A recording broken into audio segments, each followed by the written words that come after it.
Welcome friends, আর কয়েকদিনের মধ্যেই কি রাজ্যের সরকারি কর্মী শিক্ষকরা ভালো খবর পেতে চলেছেন? আজকে মিডিয়া একটি খবর আপনাদের দেখাবো। ভালো খবর মানে ডিএ, যেটা আপনাদের প্রধান দাবি, এছাড়া বেতন কমিশন, আর রয়েছে 26-এর ভোট। তার আগে কি আহ, আহ, একটা ভালো খবর আসবে?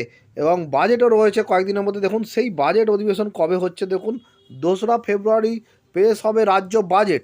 আর এই বাজেটকে ঘিরেই রাজ্য সরকারি কর্মী শিক্ষকদের মধ্যে একটা জল্পনা জেগেছে, তাদের একটা আশা জেগেছে যে এখানে হয়তো একটা বড় ধরনের ডিএ ঘোষণা হতে পারে, বা রাজ্য সরকারি কর্মীদের জন্য পে কমিশন ঘোষণা হতে পারে।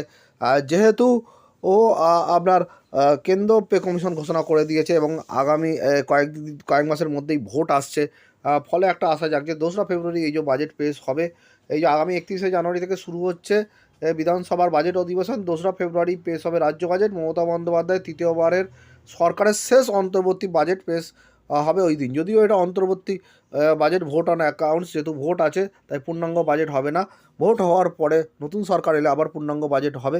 এখন সেদিকেই আমরা তাকিয়ে থাকবো যে এই অন্তর্বর্তী বাজেটে কি কোনো বিশেষ ঘোষণা থাকে কি না সরকারি কর্মী শিক্ষকদের জন্য।